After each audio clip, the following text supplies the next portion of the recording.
the progressive grassroots here in Monroe County. Tonight is the first of two candidate forums that we'll be holding. And I want to thank Katz for taping this. It will be broadcast tomorrow and subsequent times. We also have a aside from the forum tomorrow as well, we will be having a link up, our monthly link up on Wednesday, also here in the auditorium. Huh? Thursday. I'm sorry, Thursday. Yes, Thursday. The topic will be about the parking garages, and you're of course invited to come to that. So now I'm going to turn the proceedings over to Jessie Tang, who will be a member of the our endorsements committee, and she will be moderating the forum.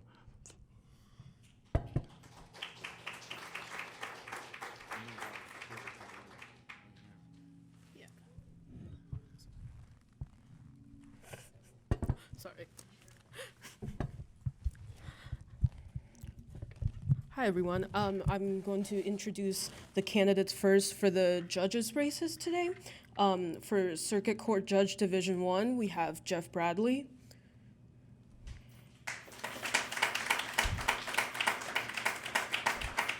And Alfonso Mans.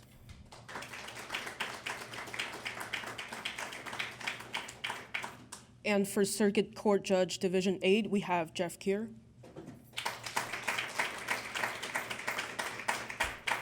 And Kara Croth.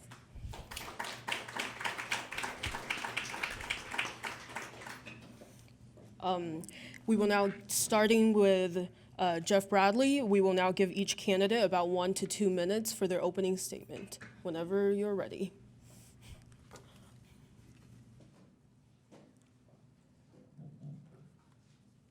Good evening, everyone. Again, my name is Jeffrey Bradley, and I'm running for Monroe County Circuit Court Judge, which would be for Division 1, Seat 9. Who I'm running for is to Judge Elizabeth Keir will be retiring at the end of this year, and I'm seeking to follow her on the bench, and I'm asking for the Democratic endorsement in May for this position. The reason why I'm running for judge is throughout my career I've been a public servant. I've worked in public service throughout my life, and I believe that the work I've done over the last 25 years has prepared me to not only become a judge, but to assist and improve the judiciary that we have here in Monroe County, Indiana. Over the years, I have worked in a variety of different positions, and that's given me an opportunity to improve my skills, to make me what I believe would be a quality candidate for your vote. I've worked as a deputy prosecutor in Ohio for 7 years. I've been a prosecutor in Monroe County for the last 15 years. I've served as the assistant director for student rights and responsibilities for the University of Kentucky for 2 years, and I've been a law clerk for Ferguson & Ferguson for 2 years as well. And throughout that time, I had an opportunity to expand my knowledge, understanding of the law, and improve my skills that would make me a candidate that you would want not only to support here in May, but in the general election in November. I look forward to answering your questions and for you to learn more about my candidacy. And I look forward to answering any questions that you might have tonight. Thank you.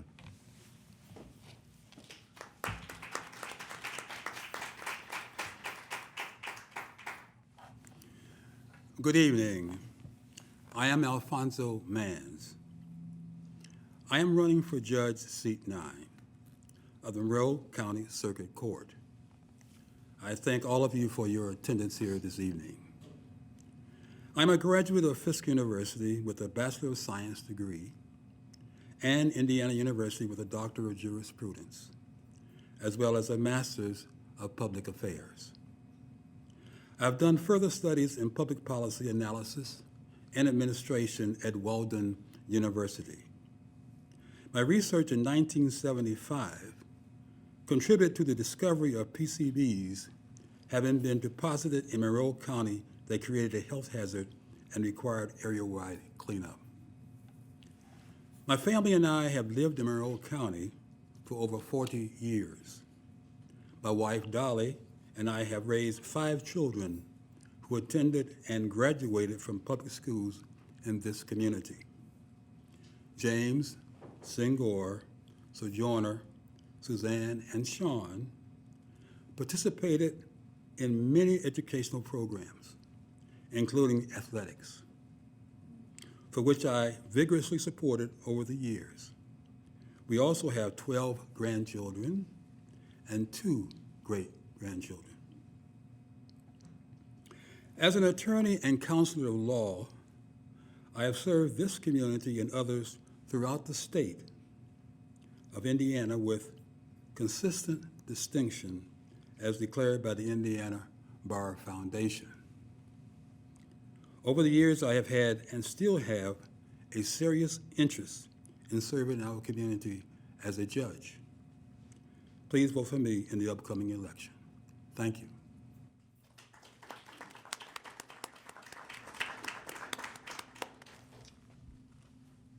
Good evening.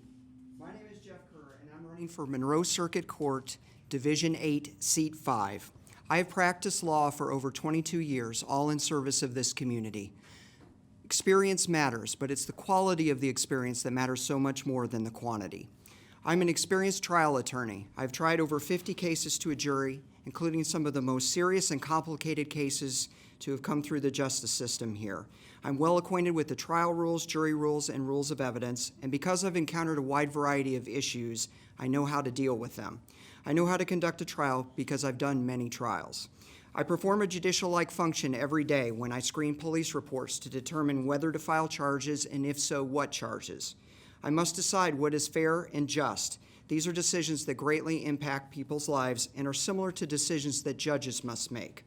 I understand substance use disorder, and I'm committed to compassionate justice. I was the first prosecutor to help plan and implement the Monroe County Drug Treatment Court, and I served on the team for years after. I've been involved in meetings for the Law Enforcement Assisted Diversion and support the STRIDE Coalition. I believe addiction and mental illness are public health issues and should be treated accordingly. I've worked with judges and other stakeholders on many collaborative efforts over the years, and I know how to bring people together for a common goal. I also know how to manage people because I've supervised and support 15 other prosecutors and have for 10 years now. Judges must have good management skills. They must be efficient without sacrificing justice. People who have worked with me will tell you I have a strong moral compass. I never let a case get personal. I'm level-headed, and I treat everyone, every single one, with dignity and respect. I'm committed to the community. Monroe County's been my home for 30 years. I'm a board member of the Monroe County Bar Association, an active member in the Exchange Club, and I volunteer coach youth basketball, baseball, and soccer. If elected judge, I pledge to serve with the same dedication and integrity I've demonstrated throughout my life and career as a trial attorney and community leader. Thank you.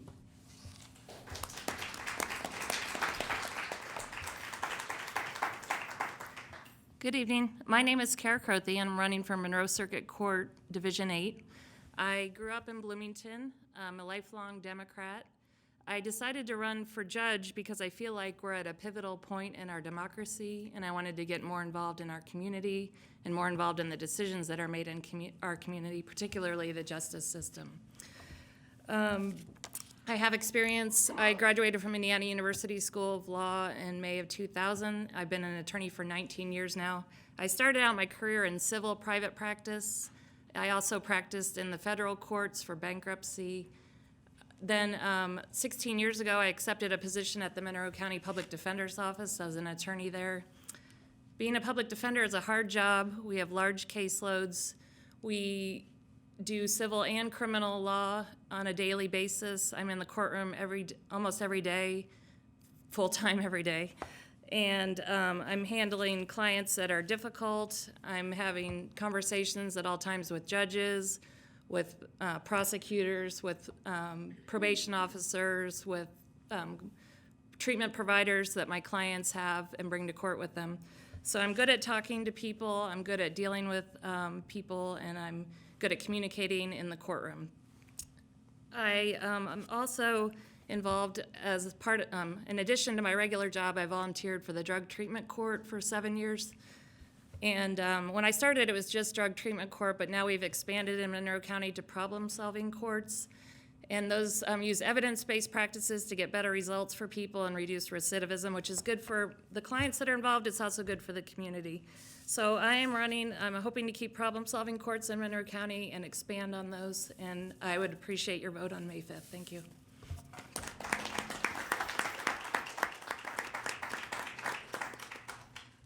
Thank you, everyone, for your opening statement. Now we have 15 to 20 minutes dedicated to asking questions that Democracy for Monroe County have prepared.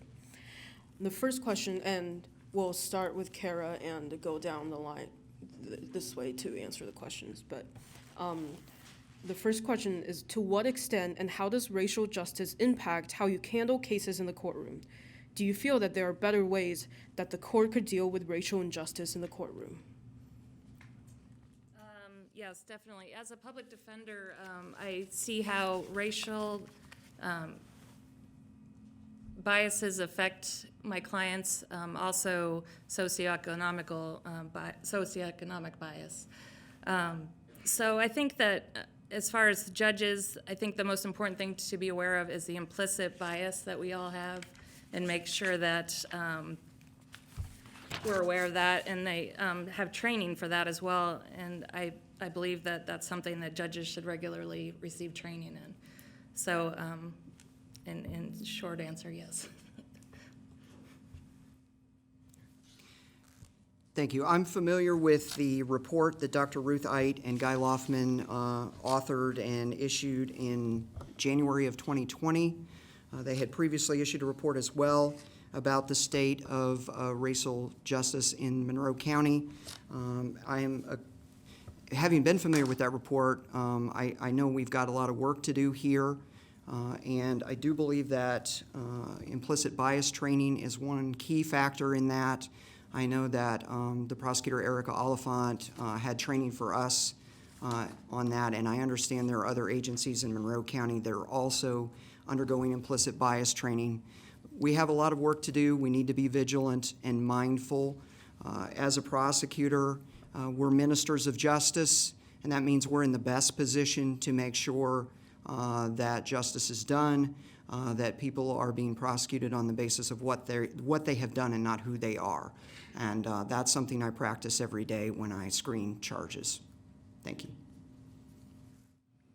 It's a very interesting question to raise in a community like Bloomington, which is quite progressive compared to many other communities across the state. There are communities in our state that still carries the Confederate flag on the lawns and even at the courthouses. So I'm somewhat surprised by the question here. Nevertheless, I've read that report myself. It's been my experience as a defense lawyer that I have to be very sensitive to that, not only because of a lawyer, but for my client, if my client is of a different race, which usually is the case, and mostly are white and not black. But I've had black defendants to defend. I have my own techniques to deal with the question of implicit biases that I won't discuss with you here as a defense lawyer. But obviously the problem does exist to a certain extent. The key thing is that we abide by the rules of ethics and the rules of the court.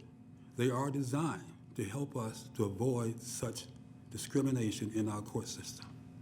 So it takes knowledge and experience to understand the rules and how to apply them appropriately and use them for the best interests of the whole idea of building that cathedral of justice.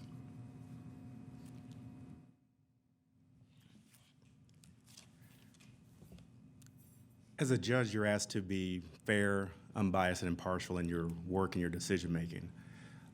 One of the things we've been talking about with this question, I think we want to always remember, is it has to do with information.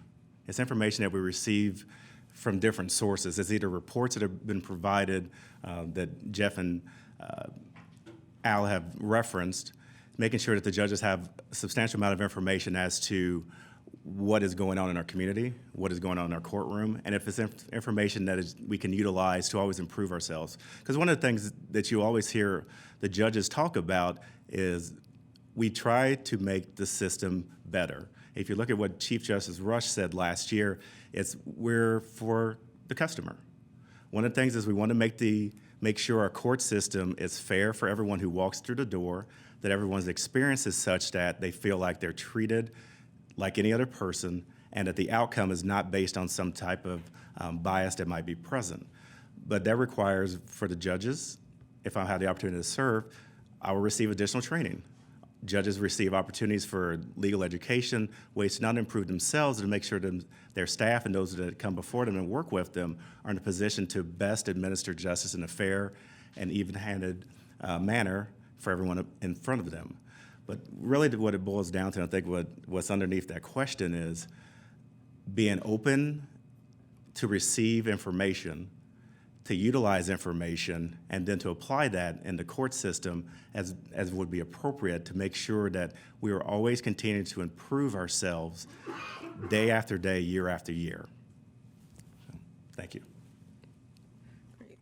The second question is, considering the local issues with jail overcrowding, what are the ways that you would help reduce and solve jail overcrowding as a judge? This time we will start with Alfonso, so we'll switch it up who goes first, so. I think the situation with jail crowding now has somewhat reduced the population in terms of management. But I've been experiencing this problem for many years, particularly when we had the old jail. And even then it was crowded, and then as it got crowded, we built a larger facility, which we did need. But there were those who were calling for the reduction still of people being incarcerated. Of course, the preferred outcome is that people are not incarcerated. It's less expensive. It costs about $53 an inmate a year to pay for their housing and care in a facility. But often these days we find that people's problems are far beyond just a criminal event. They have drug addiction, they have mental health problems, they have homelessness. They do things that impact the court system such that they end up there and they have to be cared for.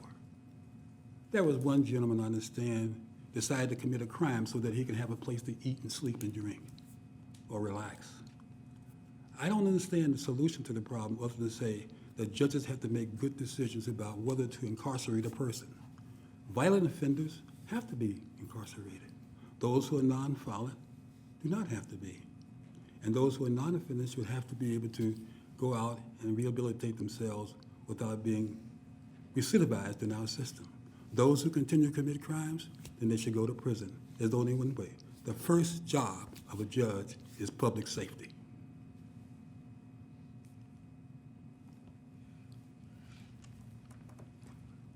One of the aspects of that question is going into areas that normally, as judges, we need to be careful to discuss and talk about. We have certain rules and limitations as to how we would rule or address certain matters. But what I can say and what we should talk about is, as everyone here is aware, or I hope everyone's aware, is the Monroe County had commissioned a study. They're working with folks to review the criminal justice, the court system. Everything from the facilities to how things are administered to timeliness, timelines, and the like. And while that report hasn't come out, I would expect that as judges, the Board of Judges will review that report, talk with the county commissioners, the county council, as to what those findings are and what is the most effective options that are available. You'll hear probably later tonight when the county council candidates are present. Those are the folks that will be dealing with funding allocation, where things are spent. The judges will be involved in certain aspects, and of course they will discuss with the county council as to what's important and what type of things we should keep in mind. But when we talk about overcrowding, one of the things we want to also remember is for Monroe County, we are fortunate to be one of the pretrial release counties. There was a program that started a few years ago that we were one of the charter counties that Indiana had chosen to work with ways to reduce recidivism at the outset, with ways to manage defendants who are appearing before the court, making different risk assessments and determinations as to their length of stay, if necessary, in the jail. So, with that in mind as well, that's something that I would support and want to make sure that we're always working with different problem-solving courts, different approaches and different ways to manage and deal with our court system. But, okay. Thank you. I didn't see a hand, so I wasn't sure what we got.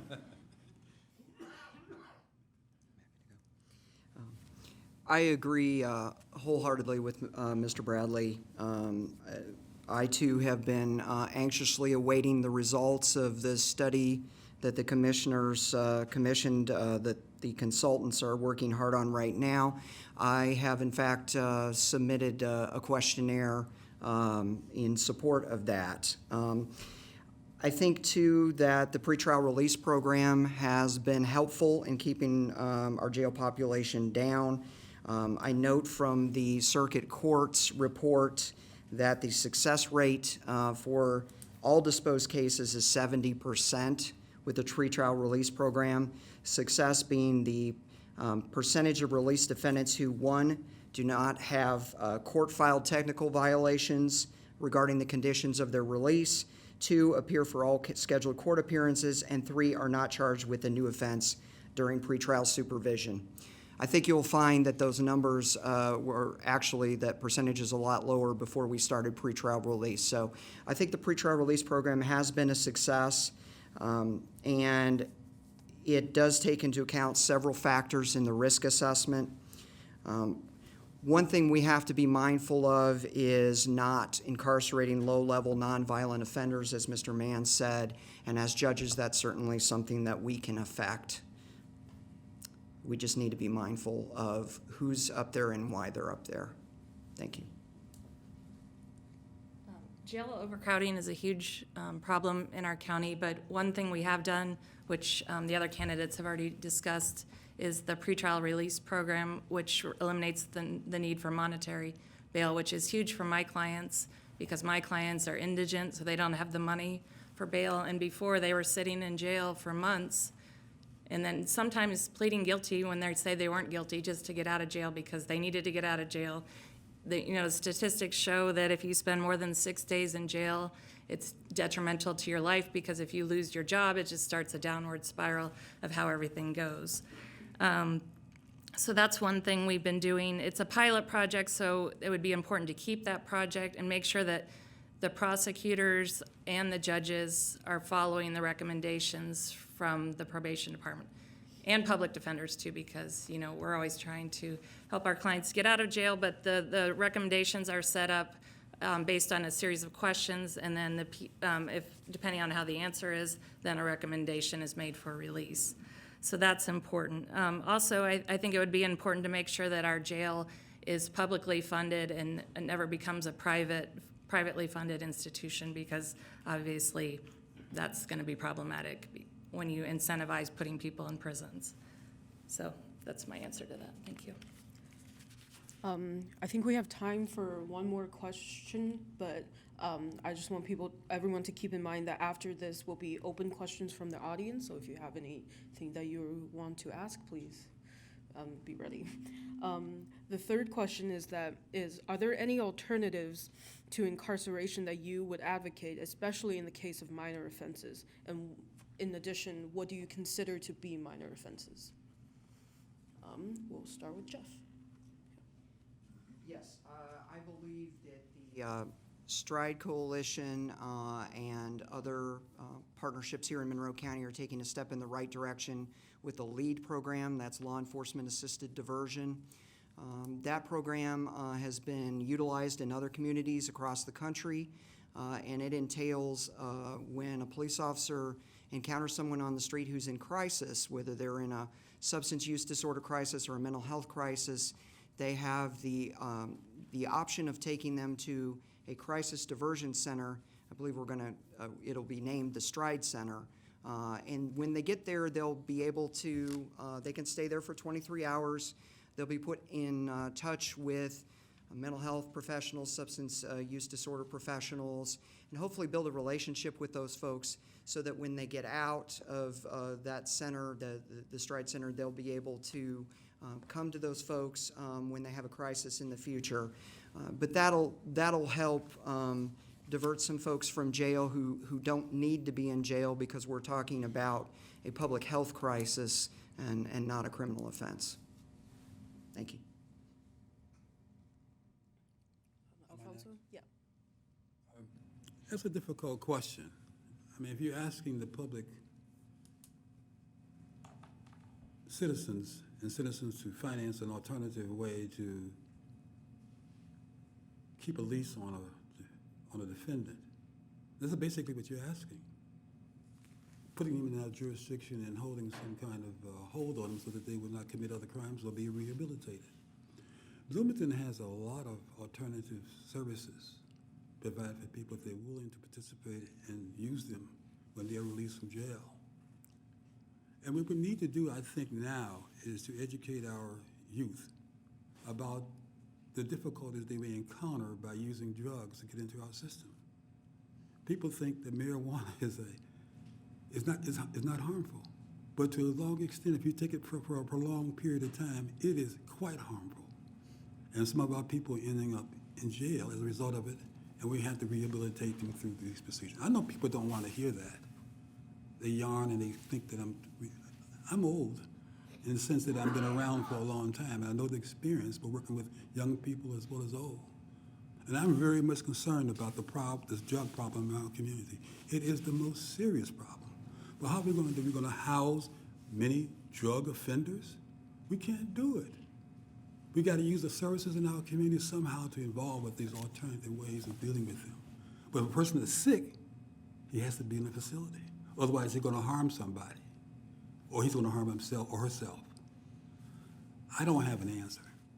I simply do not have an answer. I wish I did, but I don't know everything. Thank you. So with the question, I would really look at this in two parts. The first part you look at when you're talking about alternative to incarceration goes back to the last question, which is what do we do at the front end? What are we concerned about when someone is going to come before the court? And these questions are really focused on the criminal aspect, not a civil aspect. But when we're talking about the criminal aspect, it goes back to the discussion about the pretrial release program. And what we want to do is support and maintain that type of program, expand that type of program as appropriate, if whatever the evidence base tells us, and also to work with additional opportunities or options that might be out there. You know, one of the things that you notice with the judges, if you look through any of the annual reports, is they are always looking for different approaches, different ideas, different ways to address things that our community is dealing with. So we want to also keep working in that aspect. The second part of it has to do with a post-resolution. If you think about it, and again, it brings us back to the problem-solving course and what do we do in situations that have to, what options are available for a person? If we're talking about someone who's a mental health individual, is there primary issues going on, a mental health court diversion to get them into counseling and treatment in that area? If you're talking about a person with a drug concern with our drug court. But we're talking about a problem-solving course to make sure that we're utilizing those in such a way that are effective for our community. You know, the two things that always wrap around with all of this is to make sure people appear at their court appearances and also for the safety of the community. And when you balance that and look at the different alternatives, and that's what our concern is. Thank you. I think it was the second part of the question. What do you consider, did you say low level? Yeah. Misdemeanors that are nonviolent, also some level 6 felonies, because a lot of level 6 felonies are possession of drugs, smaller amounts of drugs. So that's how I'd answer that. As far as alternatives to incarceration, as Jeff was just discussing, the pretrial release gets people out of jail quickly so that they don't lose their job, so they don't end up in a cycle of like a downward spiral. Another thing that could be done besides the problem-solving courts we already have is I was reading an article about a restorative justice problem-solving court that they've started in Chicago. Of course, the problem with starting anything like that is funding, but they received a grant from the Department of Justice for 2 years, and that was for individuals who are in the 18 to 24-year-old range. So the idea is that they get into that court and they can not be saddled with a felony for the rest of their life, because when you have a felony, then you can't get work, you can't get housing, there's a lot of things, and you sort of start out at a deficit. So that's one idea I would have. Thank you. We will now move on to audience questions. There is a microphone up here. Please line up as you feel led to ask questions. This will be a 15 to 20 minute period. I don't know if this is working for the camera, but my name is Cassidy Moriarty. I'm very passionate about a judge who actually lives in Rhode Island. He's went viral multiple times because of his compassionate way of handling people with problems that range from parking tickets to felonies, and actually listening to them when they go to their court appearances. And I want to know your opinions on how you're going to handle real life issues with the people that come to your courts. Are you going to hear them out, or are you just going to follow the books and straight go boom, boom, boom every single time? So that's my question. Thank you. I'm sorry? Everyone. Yeah. Yeah. You know, as a practicing lawyer, I empathize with my clients very much. As a practicing lawyer, I empathize with my clients very carefully. I listen to them very carefully, and I just try to understand their problems. Oftentimes, they talk about things that you think are not legally related to anything that you may help them with, but in the conversation, you discover things that you would otherwise know. You know that can hurt that person other than through the law. But a judge, of course, must listen very carefully to the person. To empathize is not to necessarily to sympathize, but to empathize means to understand and to try to help that person with the problem. Mainly, I think, if you're talking about the criminal system, that goes into the sentencing phase of a question, sentencing phase of a case before them. So, no, you don't just act based upon the books, but you have to use some kind of wisdom to try to do the best thing you can do. Now, I'm very supportive of our problem-solving courts, but our problem-solving courts require certain kinds of rules that the participant must be able to adhere to and be qualified for, so that everyone cannot get inside a problem-solving court. Many years I advocated the Veterans Court, and I'm glad to see that it established the Veterans Court. Many years ago, I asked the system to set up a guardianship for seniors. They've done that, but it doesn't solve all the problems, you see.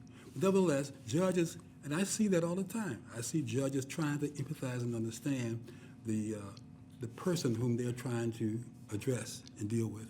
So we have I think we have a very passionate court system with our judges, in my experience. I can answer. So I've been a public defender for 16 years, so I've become really good at talking to all kinds of people. And I think the best judges are the ones that make everyone feel like they're listening to them.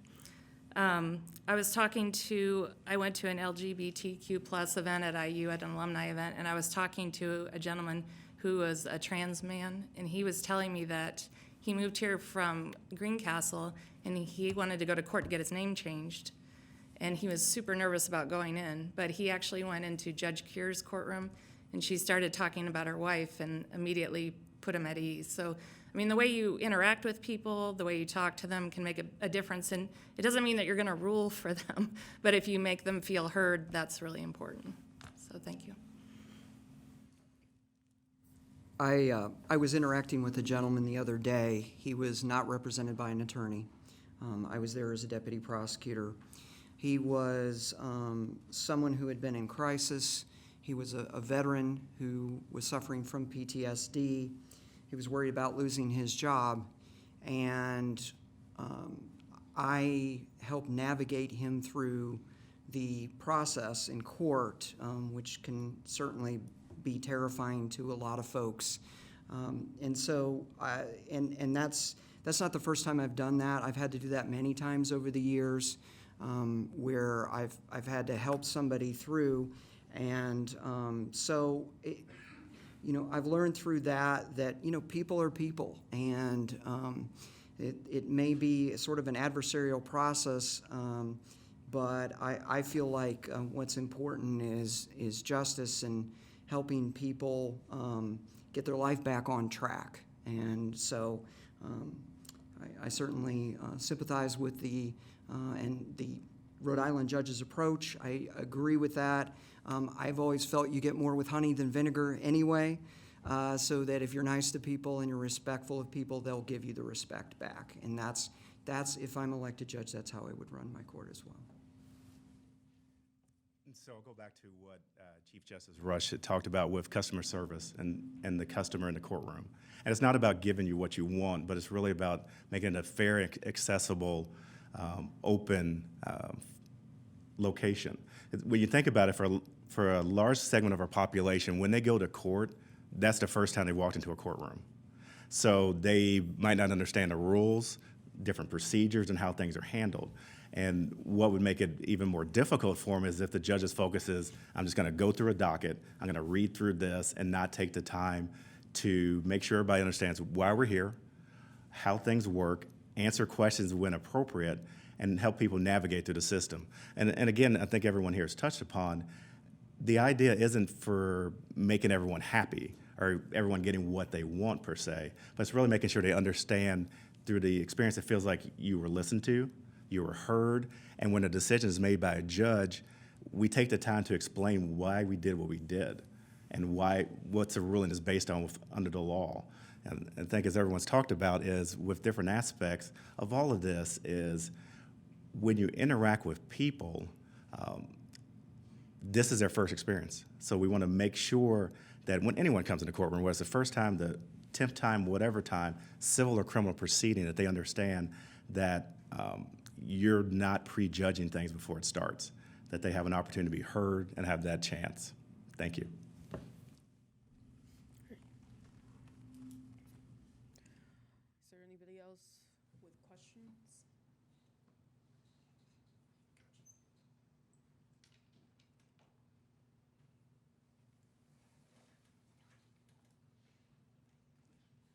If there's anyone else with questions, please come down to and line up by the mic so we can speed up the process between them. Good evening.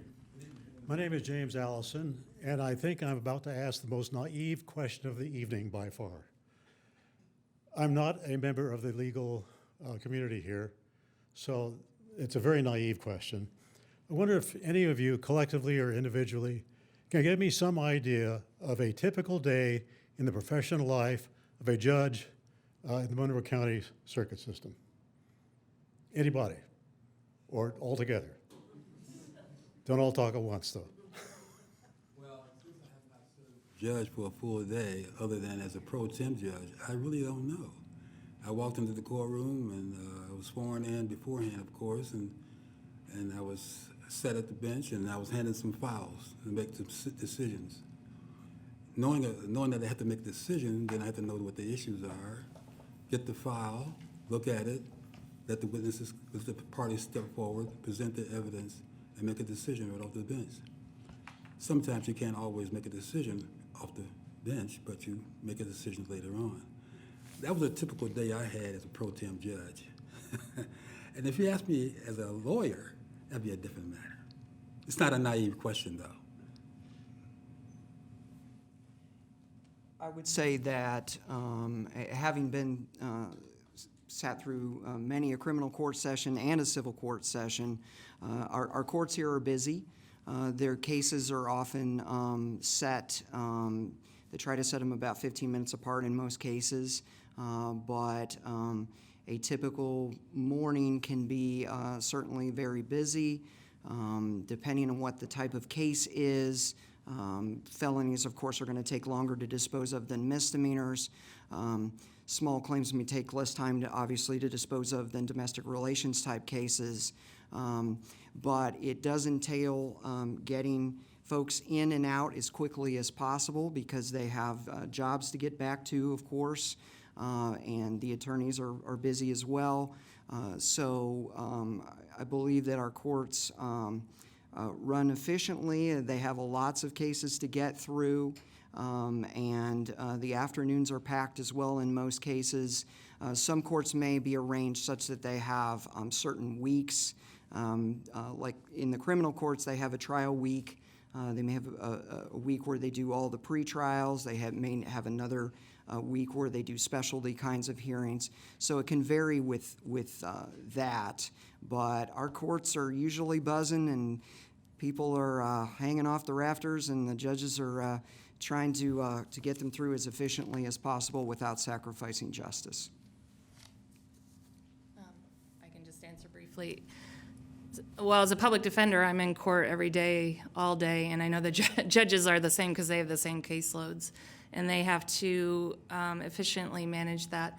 As a public defender, I'll be in 3 courts at once, which I haven't quite figured out how to do, triplicate myself yet. But I have learned which courts sort of run on which time. Some are quicker than others, and so that I've become very efficient at that. And so I think that's important in a judge to be able to handle large caseloads in an efficient manner.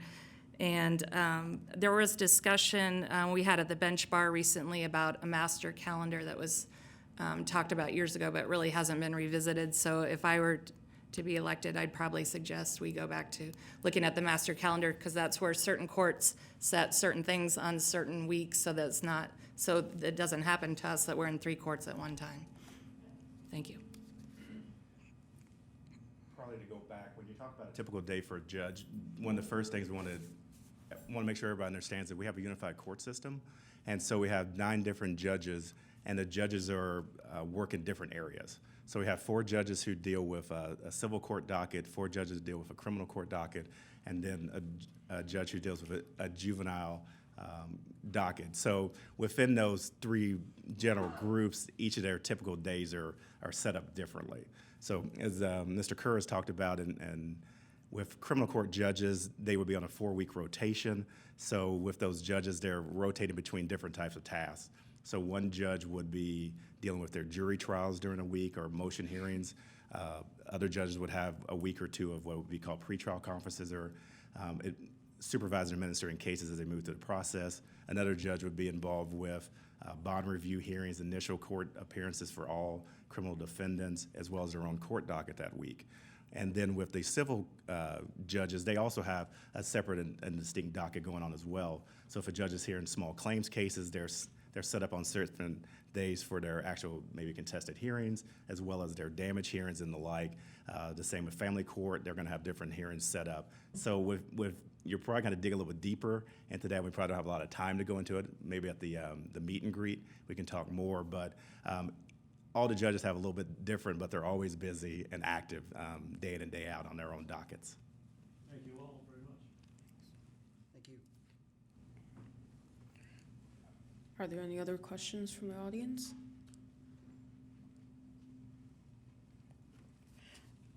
Okay, great. Now we will allow every candidate 1 minute for their closing statement, and we will start with Jeff Bradley again. All right, that'll be last. There we go. So thank you again, everyone. Thank you, Democracy for Monroe County. Thank you, Katz, and thank you everyone who's either here in person or watching on TV. As I talked earlier, I would like to serve Monroe County as a circuit court judge. I believe I have the qualities that would make me effective within the courtroom for the next 6 years. And one of the things I always say about this position is you're making an investment in this judiciary and for this community. And the person you put on the bench is someone who will reflect what you want to see, not only as the court currently situates, but as it grows and expands. And I believe that my skills, my abilities, my history have put me in a position to be an effective judge for this court. You can always learn more about me at bradley4judge.com as well. Thank you.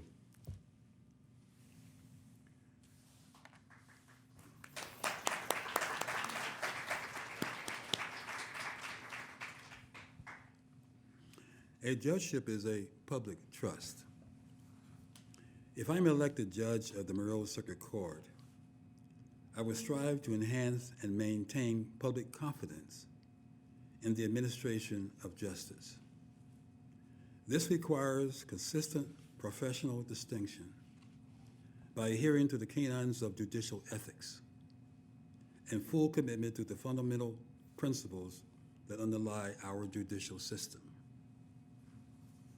I will uphold the integrity and independence of the judiciary, avoid impropriety and the appearance of impropriety, and perform the duties of the office impartially and diligently with maximum effort to fulfill judicial obligations.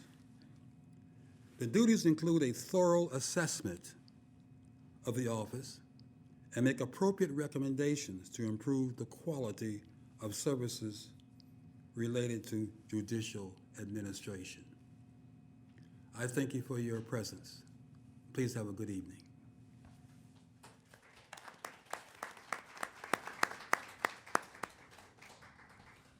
I'd also like to thank the Democracy of Monroe County for having us here today, as well as the folks who've come out to hear about us and those who will be listening at home. It's the quality of the experience that matters, I believe, when it comes to deciding a judicial candidate. I believe I have that quality of experience. I'm an experienced trial attorney. I know how to conduct a trial because I've done many trials. I perform a judicial-like function every day when I screen police reports to decide what charges to file or not file. These are decisions that greatly impact people's lives, like decisions that judges make.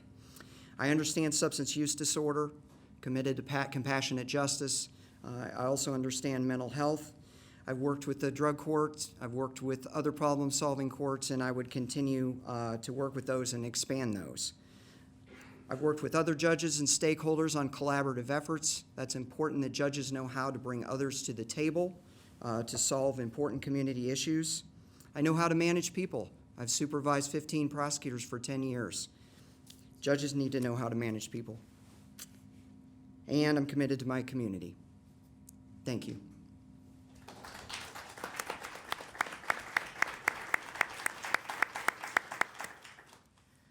I just want to say, I'm going to tell a quick story, hopefully less than a minute. Jails are not rehabilitative. I had a client in jail several years ago. He's in jail for about 8 months. And I was driving, I finished my day. As I said, I have several cases every day. I was driving home from work. It was cold and rainy. And I saw him walking near Bryan Park. And he had jeans and a T-shirt, and that's all he had. Those were his worldly possessions after 8 months in jail. So I pulled over and I asked him where he was going. He said he was trying to find his buddy's house. So I gave him a ride, and I asked him where his family was, and he said, well, they're in Chicago. I have no money. I can't get there. And so it's important for people like that to have services when they get out of jail, and that's one thing that reentry court does. When they come out of jail, they set them up with treatment, and they help them with resources like housing and jobs. And I think that it's important to have people with my experience from the Public Defender's Office on the Board of Judges, because we need to make more decisions on how to keep people out of jail and get people into productive society. Thank you.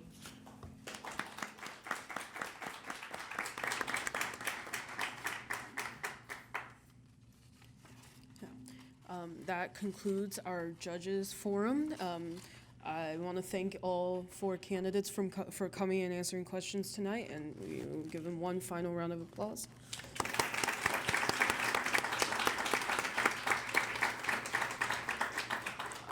And also thank the audience members for asking the questions.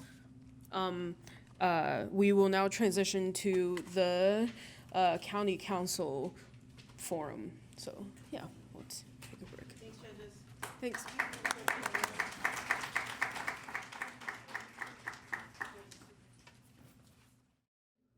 We will now begin the second forum of the night, which is for the county council at large members.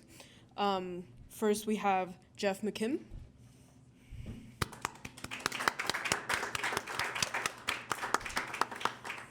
Then we have Cheryl Munson.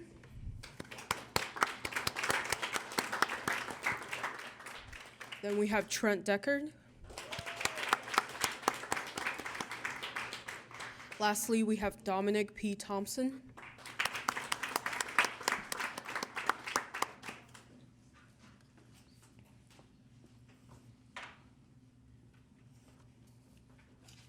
Same as last time, the format will be 1 to 2 minutes of candidate opening statements, followed by 15 to 20 minutes of Democracy for Monroe County questions, and at the end, we will have time for audience questions. Let's start with Jeff. Yeah, let's start with Jeff with opening statements for 2 minutes. Thank you. Good evening. My name is Jeff McKim, and I wanted to thank Democracy for Monroe County for sponsoring this forum. I've been a member of Dfmc for over a decade, served on the board for a few years, and stand strongly behind its mission. I'm asking for your support to continue serving on the Monroe County Council, a body that I've served the community on for almost 12 years. During those 12 years, my colleagues and I have had a lot to be proud of. We've funded and supported alternatives to incarceration. We spearheaded the creation of a crisis diversion center, prioritized services for youth and families, and supported the development of new county trails. But we realize that there's much more important work to be done and pledge to use the mechanisms and resources of county government to continue to build a more resilient community accessible to all. A couple of the projects that I'm most excited about include the following.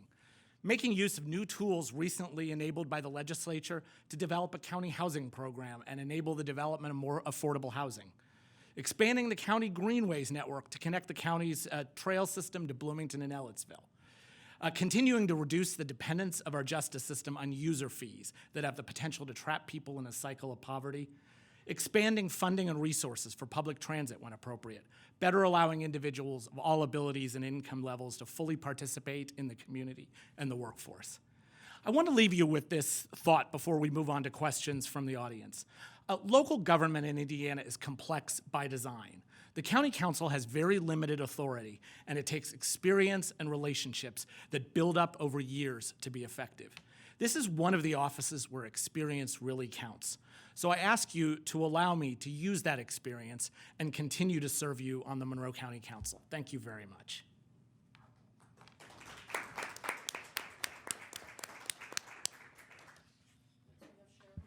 Yes. Good evening, Democrats. I am Cheryl Munson, and here's my story.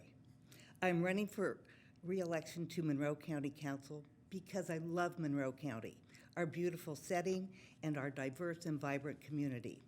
I'm currently serving a second term on the council and am honored to be your representative. My husband Patrick and I came here 49 years ago and are deeply rooted in Indian Creek Township, where we have a farm, raise 2 children, uncounted animals, and greatly enjoy our 4 grandgirls. In my professional work, I'm an archaeologist and research scientist at Indiana University, planning and budgeting large-scale excavation projects and analyzing reams of data was good preparation for the council. Also, before the council, I've served 16 years on the Indian Creek Township Board, which oversees the township budget and public assistance.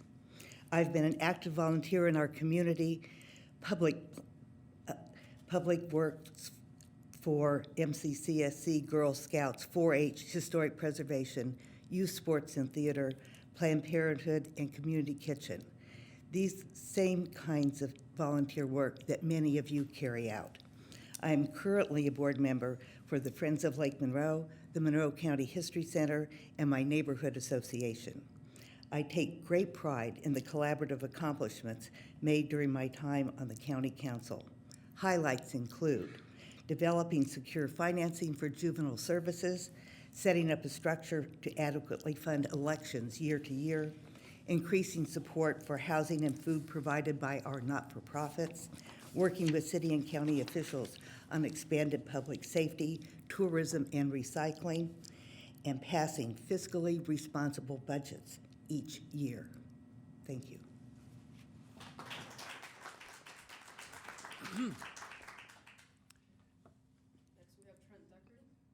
Good afternoon, or good evening, friends. Sorry, I got a little bit behind on my schedule.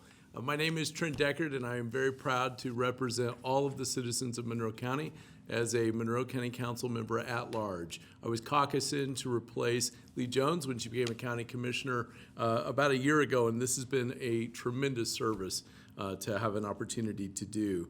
I have a long history in this community and also a lot of service outside of the community in various public service capacities. First, I do want to thank DFMC for all the work, and I mean all the work that goes into this process, getting all the candidates here, and I'm proud to be a DFMC board member where literally it is a birthplace of strong progressive discussions.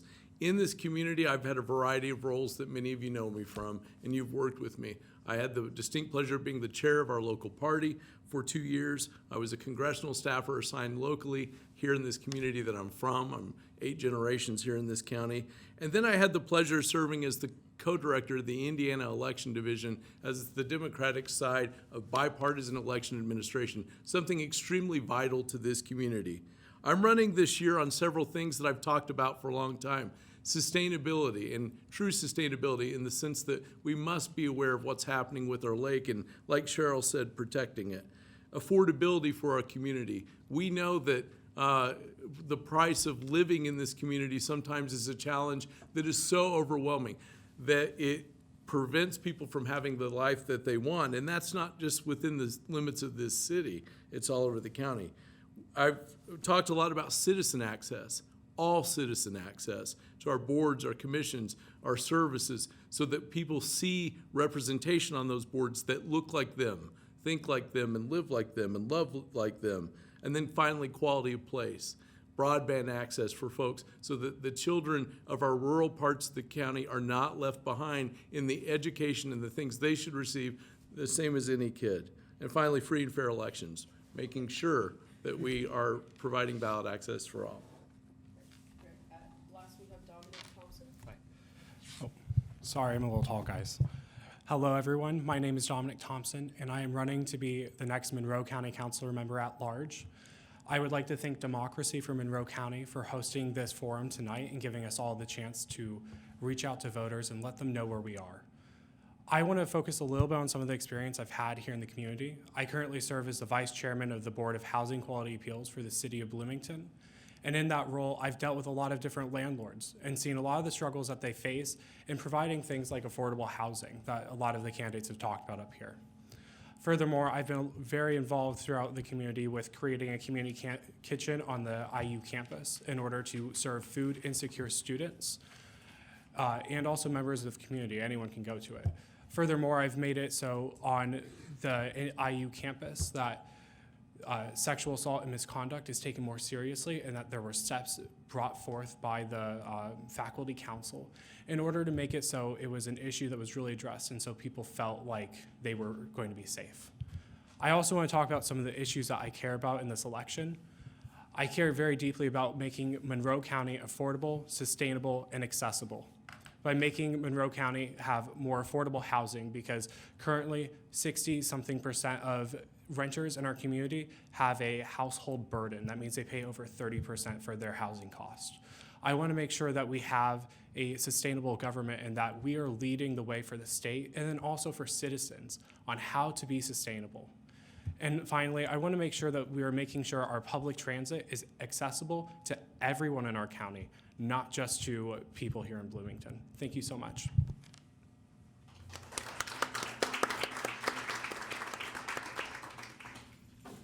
Thank you, everyone, for your opening statements. We will now move on to questions by Democracy for Monroe County. Our first question is, what are some areas in which you feel like there are competing interests between Monroe County and Bloomington?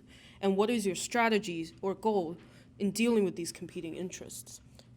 We will start with Cheryl. I think I'm a great person to start with because I have been serving on an advisory committee and another kind of committee. It wasn't advisory, it was more a study committee to develop the expanded convention center or civic center. And this is a collaboration between the city and the county. I can't report to you right now that everything's ready to go, but I've been doing this for over 2 years. And it is work that requires listening very carefully to members of another government to learn about their concerns and the issues that they think are important. It also requires being willing to participate in give and take. And I think that is probably one of the hardest things for two diverse governments to do with each other, because they're so used to managing their own business. I will just continue to urge giving and taking so that we can have the kind of expanded convention center that you all are paying for through the food and beverage tax.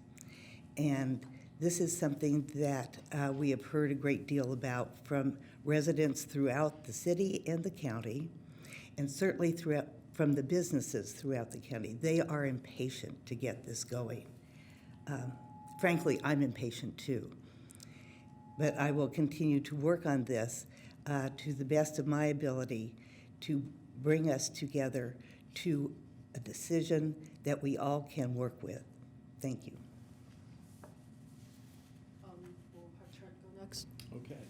I think that there are areas of competing interest between the city and the county, but for so many of our constituents, the border between all of that and beyond that, Ellettsville, Steinsville, Harrodsburg, Smithville, this isn't perceptible to them, and I think people often get confused. And so I go into this with the notion, I've lived all over this county. I know folks from all over this county, and if you know the Deckard last name, you know that there are literally Deckards all over this county. And I go into this with the thought that some of these borders and sometimes some of the discussions become artificial barriers to things that we can do. I do agree with Cheryl that the convention center and some of our the hang-ups and the details that we've had are exceedingly frustrating for the public, because that prevents us from talking about other issues that we really need to be talking about.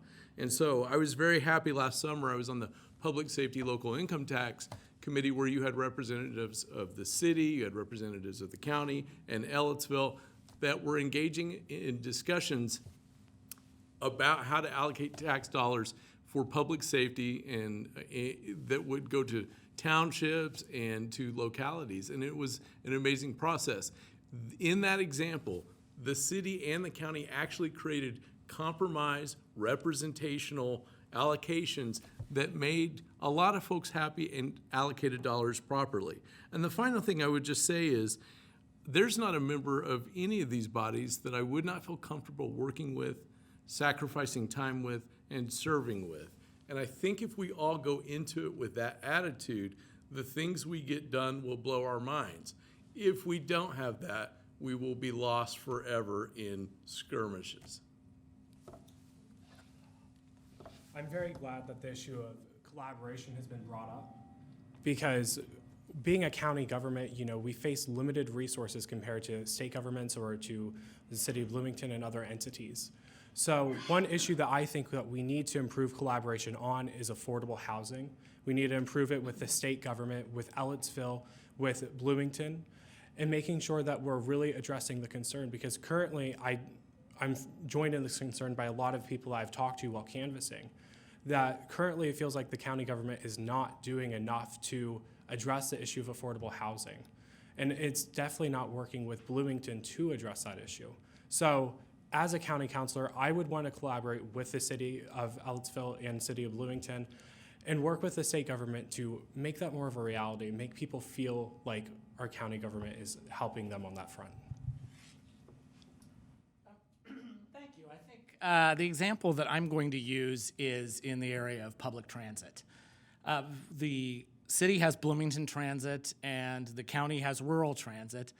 And at times there's been concern about if Bloomington Transit expands outside the city limits, is that going to compete with rural transit? And so I think this is an example where we can all work together to provide vastly better services for everyone. And that includes letting rural transit do what they do best, which is point-to-point, essentially a social service out in the rural areas, to fund them more adequately than they're currently funded.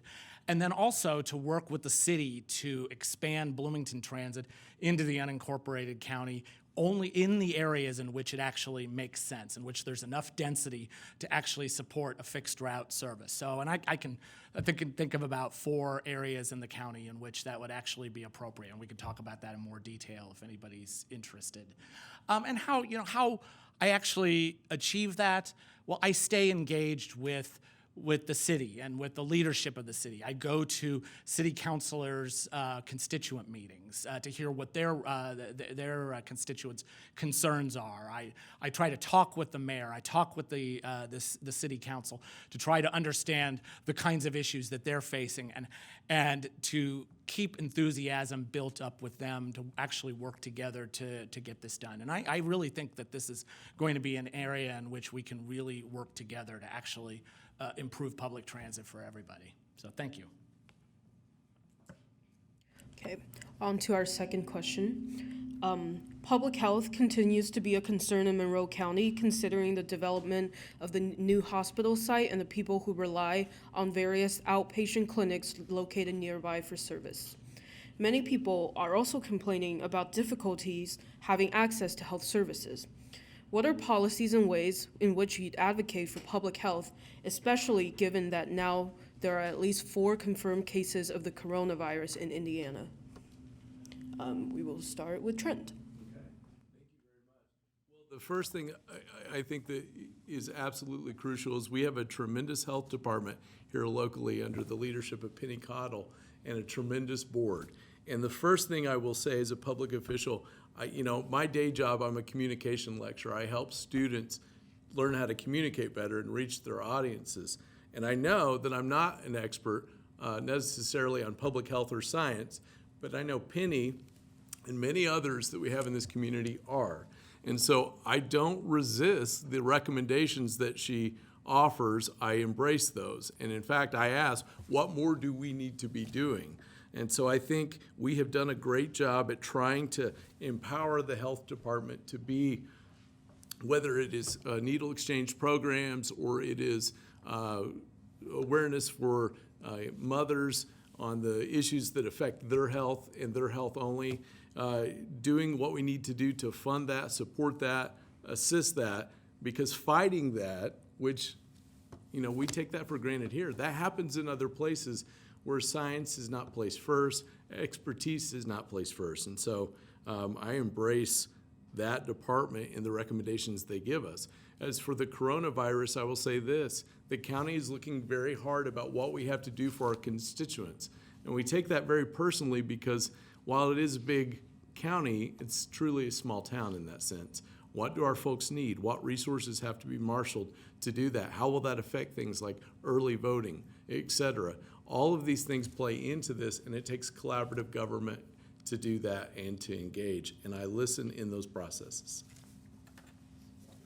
I think one issue that we need to make sure we're addressing with health services here in Monroe County is that we need to ensure that people in rural areas are getting access to healthcare and that it's easy to access. It's not something that is overly difficult for them to go do. But we also need to make sure that poorer communities within Monroe County are getting that access to healthcare necessities also. So with me being part of the Monroe County Council, I would focus on talking with those individuals, seeing what those barriers are for them, and then also following the lead on with other states that have dealt with the issue of rural communities that have trouble getting access to healthcare. That's all. Public health is, as Trent mentioned, an incredibly important function of county government. Our most recent budget included $1.4 million in appropriations of local taxes for our health department to fund 16 people. I think what the coronavirus is really giving us an opportunity to do think of it as an opportunity, is to evaluate whether or not we're really funding it at an adequate level. And like Trent said, we have to, we rely on our public health officials, like our public health administrator, Penny Cottle. And I think right now we're probably not funding it quite at an adequate level. I think it's clear that there, for example, the department, and I know this doesn't seem like something that's directly related, the department doesn't even have its own financial administrator, which means the financial administration work for that department, including tons of grants that are incredibly important to us, have to be kind of parceled out to the various employees of the department, including the director, so that they don't have time to do the direct work that they need to do, the direct outreach that they need to do. So I think we're going to use this as an opportunity to make sure that the department has the resources it needs to be able to deal both with the coronavirus outbreak and for future outbreaks that may even be worse. Thank you. I think everybody has made very good points, and I want to bring up a couple things that I think are important for our community. First of all, you can't find any toilet paper in this town. It is shocking. It is not a blizzard.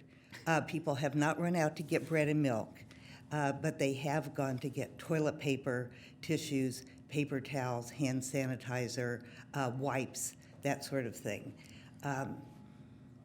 We need to help people have information to cope with their concerns, their fears, and also their behaviors that will help keep as many people healthy as possible. And we will certainly be relying on our health department, but we have to rely additionally on communicating to everybody. If you knew how few people read the newspaper, it would be shocking. If you knew how people get their only information from Facebook or from television news, it would be shocking. Television news is not directed to our community. Facebook could be if it's managed right. I think the leadership of our health department will be essential in getting out the critical information that is needed to schools, to businesses, to every place where people gather. And I have great confidence in them as well as in our emergency management department. It will certainly take everybody working together to keep us as healthy as possible, and people need to stop panicking about toilet paper. We will now move on to our third and last question. What does County Council see as its role in the constantly expanding and developing Bloomington? What will County Council members do to ensure that the most marginalized members of the community, like people of color, LGBTQ+ communities, housing insecure, food insecure, individuals suffering from substance abuse disorders, how these people are not negatively impacted as Bloomington grows? And we will start with Dominic. We really need, I'm sorry, this microphone doesn't work. All right, we really need to focus on giving resources to everyone in our community based on how much they need it. When it comes to affordable housing, it's still the county's job to be involved in the creation of affordable housing for every individual living here in Monroe County, or every individual who works here and wants to live in Monroe County. So the county needs to still be involved in a lot of what goes on in cities, or what's seen as city roles. We need to focus on still giving resources to cities, like categorical grants when they need them for some certain circumstances. Furthermore, we need to focus on making sure that we're not leaving Ellettsville out of the loop also, because that's something that a lot of questions tend to not recognize, that Ellettsville is not incorporated in our county. So ultimately what I would do is I would focus on talking with those marginalized groups, talking with leaders who help with those marginalized groups, and putting solutions together that are really going to work, whether or not, so we can help in conjunction with the city. Thank you. incredibly broad and awesome question. Thank you very much. I think I'm going to focus on housing, but I do want to say that when we talk about working with the expanding Bloomington, in the wake of the failure of annexation, the county is now faced with planning for and managing areas that are clearly urban. You know, in Indiana, in county governments typically deal primarily with rural areas, and cities deal with urban areas and urban issues. But we no longer have that luxury because Monroe County now has clearly some issues that or some areas that are in our jurisdiction that are clearly urban. So we have to take on issues like affordable housing, which really are not normally part of the portfolio of county governments in Indiana. And I think that's a great challenge for us. There's a number of tools that are available to us that I think we need to start looking at.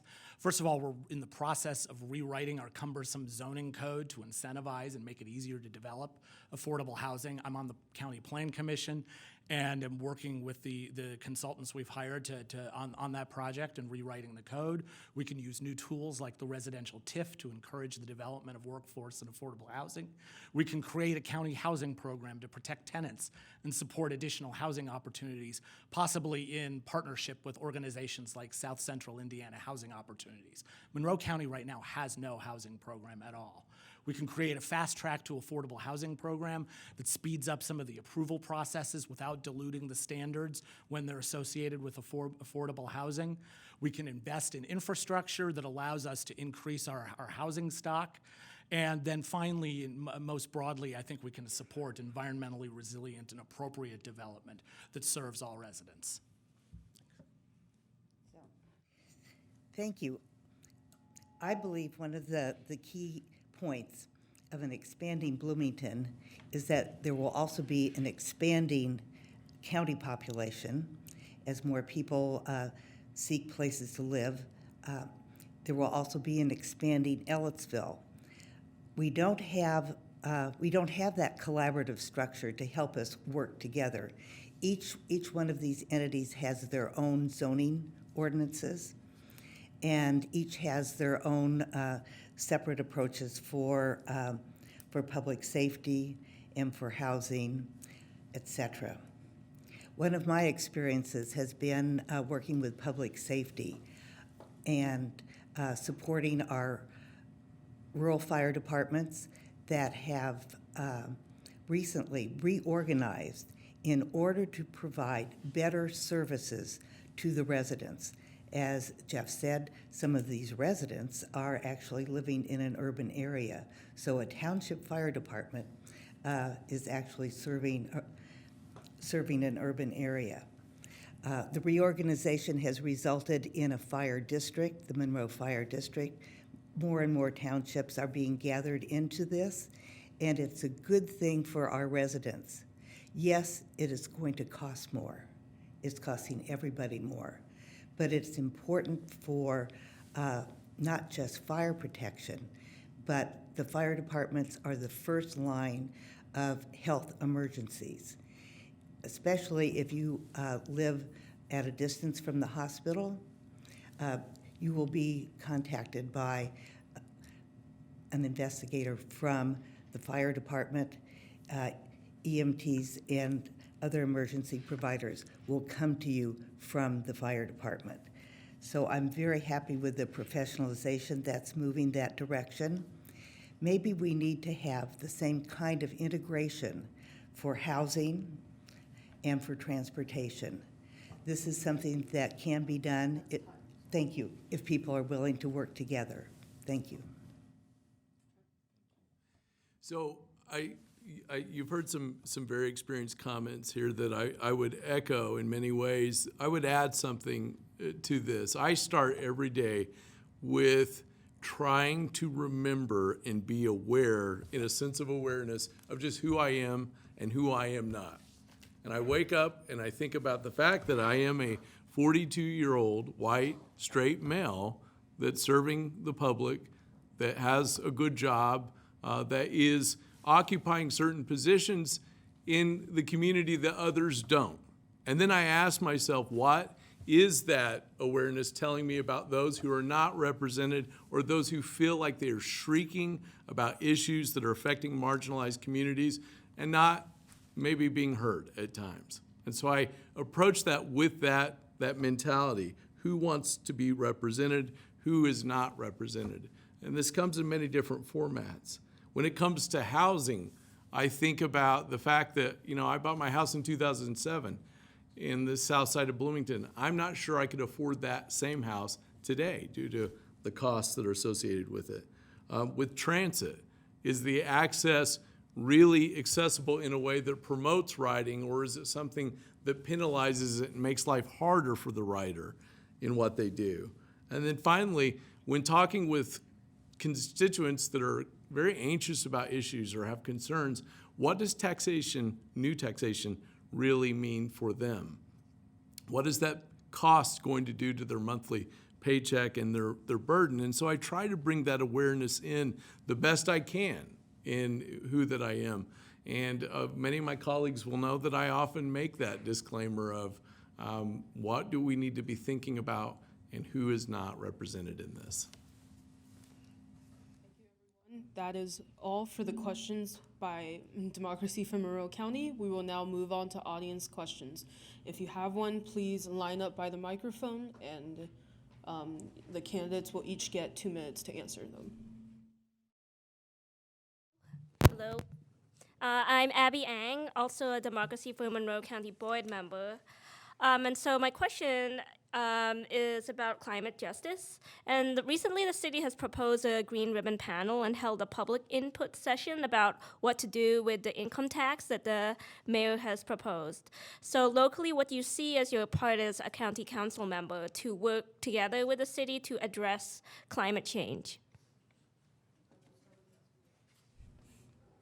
Thank you very much. There is so much there. We could spend an entire forum on this particular topic. So I'm going to talk again about, I think, what the county can do about climate change in particular. Because as we know, counties in Indiana don't have as many options as we would like. And doing working for climate justice and addressing climate change is often very different in a county environment than it might be in a highly urbanized environment. So some of the things that we can do, we really need to create, follow, and report against a county climate resilience plan that's driven by actual data. We don't have that right now. And that's something that the city is much further along on, and I think we can learn from them on that. We need to actively monitor our building utility usage and publish that information on a public dashboard. We used to do that, and for some reason the county doesn't do that anymore. We need to invest in an energy efficient fleet for county government. We need to enforce energy efficiency standards for county buildings, including any new convention center building, for example, and we have to be willing to pay a premium for those kinds of investments. We need a zoning code that encourages appropriate density and access to transit and walkable neighborhoods. That's something that we need to work very closely with the city on, because a lot of those areas that we're talking about will be in the kind of in the urbanizing area around the city. We need funding to invest more funding to promote sidewalks and bike paths. We can even do things like have an employee cash out benefit as a county benefit that would allow employees to receive, and for foregoing parking, in exchange for foregoing parking for their cars, they could receive a cash bonus that they could then use to bike or get guaranteed ride to work or something, or take the bus. We definitely need to work with the city. I've already talked about, about public transit. Thank you. Sorry. So this hot topic is one that I hear about daily from my constituents. I can't go anywhere without hearing about this topic. And it is not about what should we do to improve our resilience. It is about, I cannot stand any more tax increases. And I just want to be honest about that. Building resilience will require an investment. And the county has made only minimal investments in resilience. We have We have added on to buildings to make them more energy efficient. We've added solar panels in a number of places. We've replaced aging heating and cooling systems that have been a real drain. And we have an environmental commission, just like the city does. But our commission has not made any studies to prepare us for undertaking the kind of steps that we would want to consider taking. There's no baseline data. There's no outline of possible courses of action. And this doesn't mean that they can't do that. It means that they are just now getting going. I've attended a few of the Environmental Commission meetings, and nobody from the public goes. I never hear anybody talking about the Environmental Commission. Their meetings are publicized on CATS. Thank you, CATS. I hope more people will pay attention. We are way behind in the county from what the city has set out to do. And, oops. Thank you very much for this question. It is extremely pertinent. This is an ongoing discussion. I attended the city's informational session just the other night. I want to make some comments about this that hopefully it tells folks where my position is on this today. First of all, if we are not talking about sustainability and climate change, it is a dereliction of duty in this given time. That said, following comments. First of all, we have a wide-ranging slew of proposals that are out there, some vaguer than others, some more specific, that are all over the place on what folks would want to do with the Sustainability Fund. And I've even heard some things mentioned that might not necessarily fall under Sustainability Fund. And I think you have to have, before you ask people for money, you have to have a specific plan with some public input and public knowledge and time for absorption that folks can get their heads around. The way the state has structured taxation, and you're not going to hear me root for the state a lot. I'm just going to be real honest. The way that they've set up laws, the way they've set up taxation, really prevents it from being applied with a fair share for all Hoosiers and all entities interacting with Indiana that may not be here today, but we would tax our people. So we have to have fair taxation that just doesn't penalize Monroe County and Bloomington for trying to do their part. And I think that there's a lot of work that needs to be done towards that effort before we can ask people to fill a bucket for taxes that we yet don't know what we would quite spend it on. That is just not the way that you can approach people that are trying to figure out how to pay their bills. And so you have to be responsible with that and work together to figure out how we would do that if we did. I said earlier tonight that collaboration is extremely important between Bloomington, the county, the state, and Ellettsville. And quite a few things that we could collaborate on with the city of Bloomington in order to make our community more sustainable. We need to get bike lanes because I'm really tired of walking on the street and getting hit by a scooter. We could also work on making public transit more accessible to the people in our community, which was another thing I pressed on tonight. Making it so people in the rural community and people in Bloomington can use a public transportation and have it be convenient. That will be extremely helpful for our fight in mitigating our effect on our climate. But there's also things that as a state government that, well, not state government, but as a county government, we can do to mitigate how we're impacting the climate. We need to focus on, I would want to focus on making a study that shows all the different ways that we could mitigate CO2 emissions here in our own county. Those are the best ways forward that I see. And I think like I said, it's a measure of collaboration, but you also have to be willing to do things within our own government. Next question. Good evening. My name is James Allison. Full disclosure, I'm a very senior citizen of Monroe County. And my question concerns the Enright Senior Center. What do you think about putting the Enright Senior Center on the county parks budget?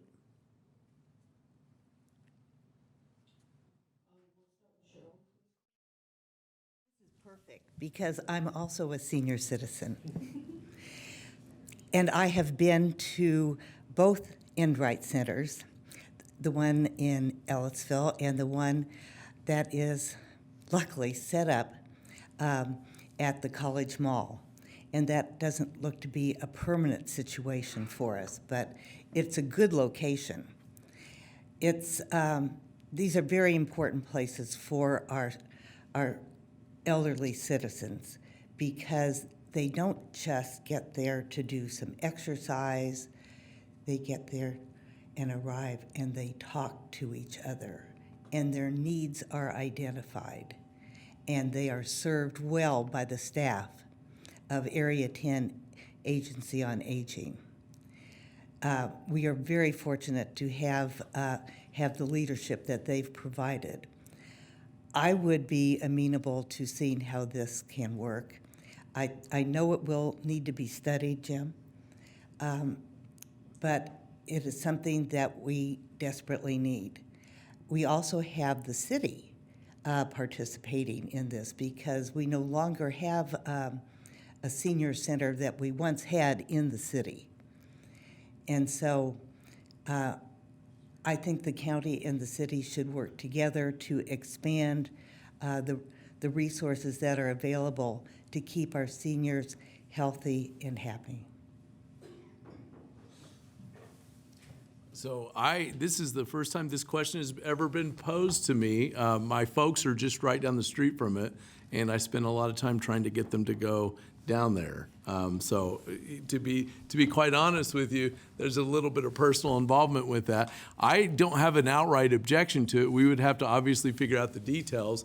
I'd also like to figure out where else we need more Enright centers, because I know that so much work went into that to build both facilities and to get it under Maurice Enright and many others with Area 10 to get it in the state that it is. So I'd be interested in that. And also figuring out, not just for seniors in the community, but for others, where we need community gathering places where there might currently be barriers. I said it earlier with awareness. I walk around and I don't see a lot of barriers, but I hear from people who do. And so figuring out what we need to do for our folks, if I had a lot of money and a magic wand, I would sprinkle Enright centers everywhere for all sorts of people, and I think it'd be good. We just have to figure it out. Personally, I'm a certified nursing assistant. I work at a nursing home here in Bloomington, and I agree that we need more centers like the Enright Center, because when you get older, a lot of elderly people, like my grandparents, get stuck staying at home and never leaving their house, ever, unless it's to go to the hospital. So we really need to focus on making sure that every single person in this community feels like they belong and feels like they have a place to go to.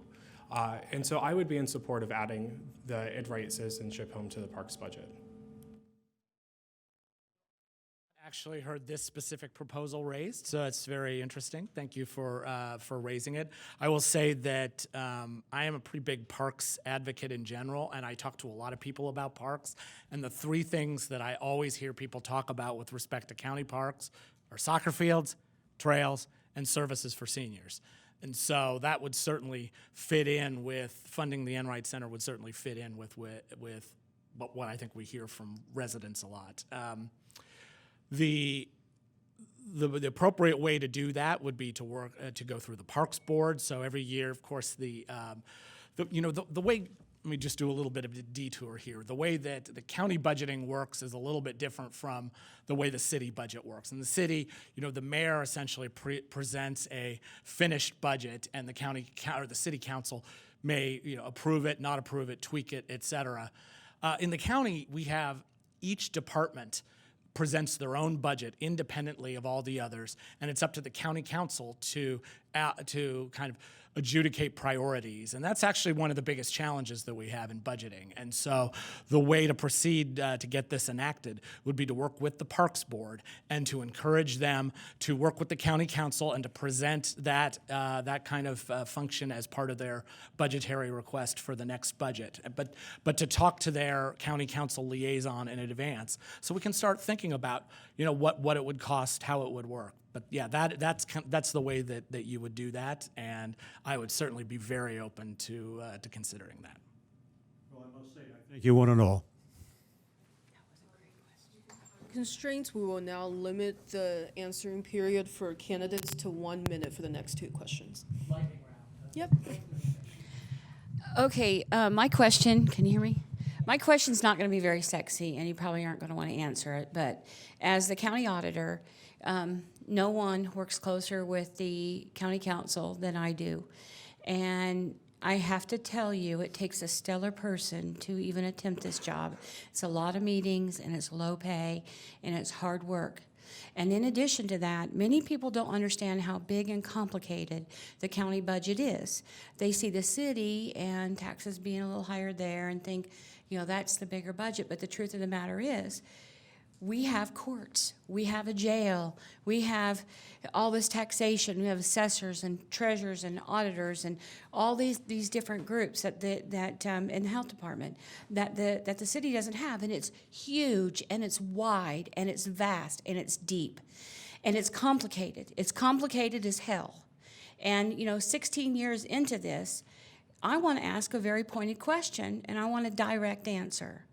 And that is, in a year where the city has now voted to take away half of our employee raises, because that's what it in effect did by raising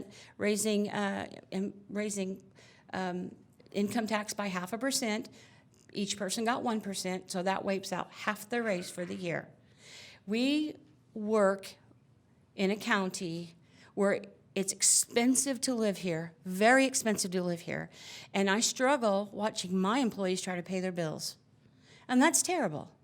That is terrible when they have to know trig and they have to know, and they do all this complicated stuff, and you struggle to keep them because they can't afford to work there, and they love the work and they love the county and the commitment is there. So my very direct question is, how will you address the low pay at the county? I believe Trent is going first. Well, thank you very much, Kathy. And in what you say, county government is so intermessed. There's so many moving working parts, and if you can't move with others, it doesn't move well. Here's what I'll say. We are, as you know, the PAC committee is looking at our salary levels and what we're doing to incentivize employment. I have said from day one that I ran for this in the caucus about a year ago that that incentivizing employment was number one for me. I saw this firsthand. My mother was a court reporter, and I can remember when the county didn't have vision care as part of the insurance. And I would watch her at the local optometrist pull cash out of her purse and pay for my very bad eyesight, glasses, all those things. And we laughed about it as little kids because mom's got it in the purse. But the reality is, for county employees, these are our people. And how you take care of your people and how you incentivize employment is the most important thing you do. I am open to whatever we can do to do that. And I will work with my colleagues in PAC and otherwise to do that. And you have my commitment for that. Thank you. I would really like to see in the county to have a cost of living index and have pay go up as the cost of living goes up. Because there's no reason why anyone should be able to work here in our community, contribute to our community, and make a difference, and not be able to afford to live in that community that they're impacting. Furthermore, I think it also goes into housing because that's one of the largest burdens that people face. Like I said earlier, 60-something% of renters here in Monroe County struggle to pay for housing. So I would want to work with that also. Finally, I would love to make the budget seem a little less complicated, because if you go on the website right now, you can look through it and it's a mess. There's like so many different allotments, which are fine, but for an individual who doesn't work with budgets every day, it's hard to get to know. But I definitely want to work on making that cost of living index so we can make sure employees can live in the county that they impact. Thank you. So first of all, just a couple of corrections. The city has not, as of yet, voted to raise the local income tax. So let's just make clear that that's just a proposal at this point, and there is plenty of discussion to come and plenty of opportunity to oppose that. Second, we do, as a matter of practice, use a cost of living adjustment already to county employee salaries. What our practice is to, and we base it on the Midwest CPI change for the previous year. Our practice has been to alternate between percentage increases and to use the same amount as flat increases. So the percentage increases, obviously benefit people at the higher end of the pay scale more, while on the alternate years we use a flat increase, which tends to benefit people and give a much higher percentage increase on the at the lower end of the pay scale. So we do that. And we have been engaged in a multi-year process to raise county employee salaries. We've covered a couple of categories of employees. We're going to do way more. So totally committed to raising county employee salaries.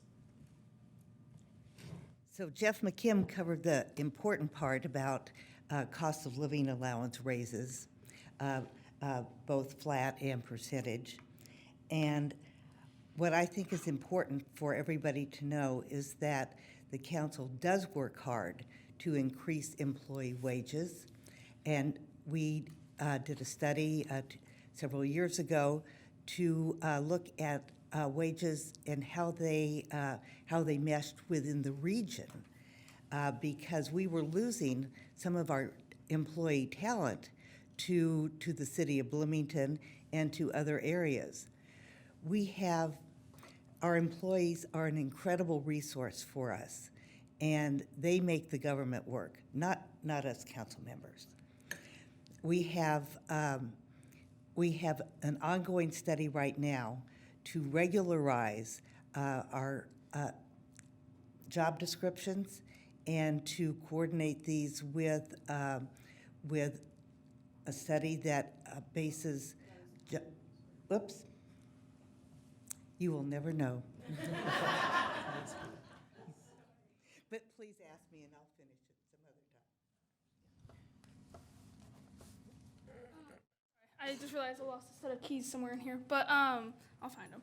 Anyways, so I pay $520 a month to live in Bloomington for a bedroom and a bathroom. My roommates, I have 2 of them, pay the same. Additionally, where this question is going, as a tax analyst for the state of Indiana, Bloomington does not have a very high tax rate, even though it has the highest rent in the state of Indiana. And part of this is attributed to the zoning issue. So my question to you guys is, what is one thing you would change with the zoning in the county, considering it is becoming more urban and less options, even for people living in the county? It is still just as expensive to live in the city. Thank you.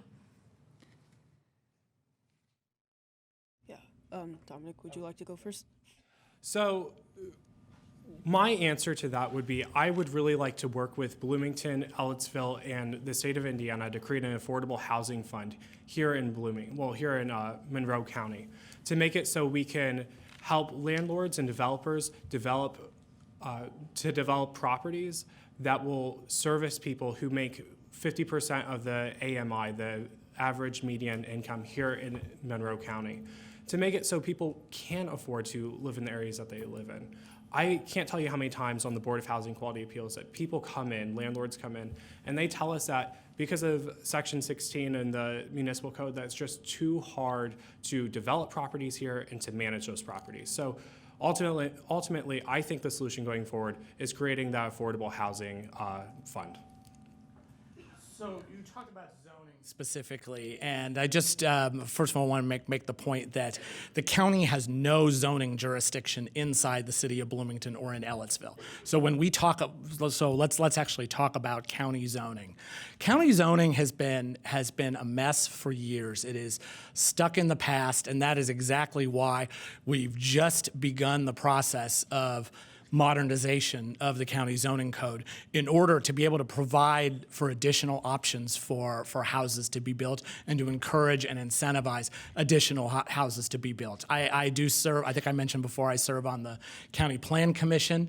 I have supported specifically several subdivision projects in the urbanized areas to create additional units, to create additional homes that will allow people to live in. And I'm also going to be working very actively on the modernization of the zoning code to make sure it includes lots of opportunities for people to actually build houses. And sorry. Okay, I'll pick up where Jeff left off. Zoning is key, and you now know that zoning in the county is different than city in Ellisville. And we have a zoning code revision in the works. We will be, once the codes are specified, they will be adopted by ordinance. And this will enable developers to identify places where they can build housing that is affordable. The problem with the cost right now is that it is based on the market. With limited options, the price is going to go up. So we have to help develop the county in a way that can provide affordable housing, but do this in a planned manner so that we know what is going in where, and that new housing is being built where we need to have it built. I think there's not a person on this stage that does not want responsible development, sustainable development. But that said, responsible, sustainable development does not mean bureaucratic complication that might be contributing to great development not happening where we truly need homes. And I think that speaks a little bit to some of your question. Another thing that I would say related to housing, we have a housing study commission that was impaneled by the commissioners nearly a year ago. They have a report. That report, they've compiled most parts of it. It is there. I think these are folks that have devoted a year to this study. They meet literally 8 a.m. on Fridays. Jeff has been there. Cheryl and I both have attended off and on. We need to listen to what they've come up with. The thing that drives me up the wall in any government role is when we study something or we look at something and then we don't put it to paper or put it to practice. And I've talked a lot about that in this campaign, making things happen by empowering those boards. I think it's there for us. Thank you, audience members, for your questions. Now we will give every candidate 1 minute, starting with Jeff, for their closing statements. Much. I want to thank my fellow candidates here for some enlightening discussion, to all of you in the audience participating in tonight's forum, and for Democracy from Monroe County for sponsoring the event. I do want to make just one brief comment in that I'm kind of surprised that one topic did not really come up in this forum, and that's of the justice system. The justice system forms about 50% of the county budget, and in many ways, it is core to to the function the county provides, even inside and outside the city limits. So I would love offline to talk with any of you who are interested about the justice system. It is incredibly important, and it is what we spend a lot of our time and resources doing. So in conclusion, please visit my webpage, dfmcm.com, that's Jeff with a G, to find out more information about my background and priorities for the Monroe County Council. I'd sure appreciate your support, and I'm still looking for additional campaign volunteers to join the team. I'm easily accessible by phone, email, and in person, and I'm always eager to hear your concerns about local government. Again, Jeff McKim, and I ask you to support me when you cast your vote in the Democratic primary. Thank you very much. I'll also say thank you to Democracy for Monroe County and to everyone. In closing, I want you to know that my professional work and my community service has taken me to all corners of our county. I know our hills and hollows, our city and rural residents. In listening to them, I have developed a county-wide view of our needs, potentials, and dreams. I have a good sense of where we are resilient, where we are fragile, and where the county needs to lead. While remaining attentive to fiscal constraints and immediate issues, I will keep my focus on the county's future, and the future we will pass on to our children and grandchildren. In my next 4 years on the County Council, I will focus attention on 3 important areas: our responsibilities, our resources, and our resilience. The Council's primary responsibility is setting the county budget. This involves much more than numbers and spreadsheets. Knowing community values and weighing obligations and priorities are the key elements. Preserving our valuable resources means striving to protect the natural, cultural, and governmental resources that residents care about and depend on. Thank you. Thank you very much to everyone that came to this, everyone that is watching this, and everyone that will vote. My heavens, you have to vote. That is our important, sacred duty here. I started this campaign, and if you see any of my literature, you see my yard signs, you'll see it says, "Our friend Trent Deckard." And I did that very specifically for a reason. I don't want anyone in this community, which is not that big of a community, even though it's big, to think that they cannot approach me on any issue that's before them. That would break my heart. We are ultimately friends and neighbors that work together on issues around all of these things. And one of the things that always frustrates me at campaign time is we hear words that have, strong buzz appeal to us, and that might get us by for 3 to 4 years, but ultimately, I think it's the legwork and the neighbors coming together that do those things. When you hear the word sustainability, for example, we use that term a lot, but it has to mean something for people, and it has to pass something on to people. Ultimately, I think about the fact that we talk about sustainability, but we don't have a unified apartment recycling process in this community. We've got to do those things and more. I appreciate your support. Thank you so much, Monroe County, for listening into this forum. I almost called it a debate. Thank you to Democracy from Monroe County for hosting this forum and letting people have the opportunity to hear from their candidates for Monroe County Council.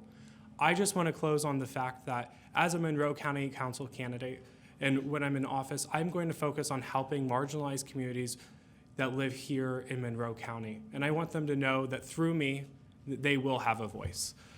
Furthermore, feel free to find me on Facebook or any of our other social media sites. I'm the only Dominic Thompson in Monroe County, I'm pretty sure, so it's not that hard to find me.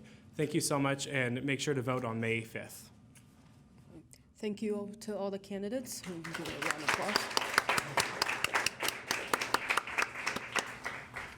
And finally, we have a few plugs for future Democracy for Monroe County events. Tomorrow night at the same time, 6:30, we will have the DFMC candidate forums for state races and for 9th District congressional races. It will be here tomorrow at 6:30.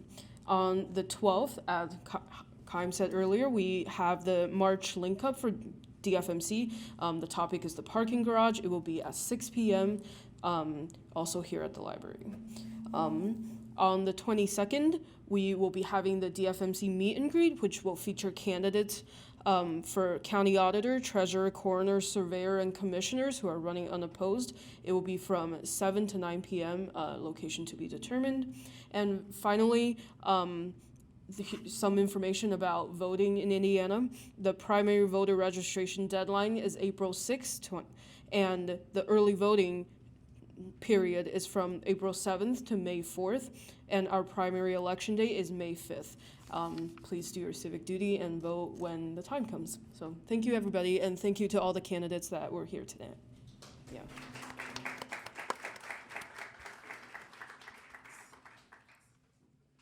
I want to say a big thank you to Jesse Tang for moderating for today for Democracy in Monroe County. Thanks again to all of our candidates who came. I'm Jada B. I'm on the board for Democracy from Monroe County. We also want to let you know that you can join Democracy from Monroe County. We are the progressive organization in town. We are not just a Democratic organization or a Dem Party organization. We are a progressive organization looking at progressive politics across the board. So you can join us, go to our website, go to our Facebook page, find out more about what we do. We do monthly link-ups where we take on different topics in the community and dissect them either through a panel discussion or by movie topics, things like that. So please come and join us. We're looking for new membership. We also have board positions available as well. Thank you and good night.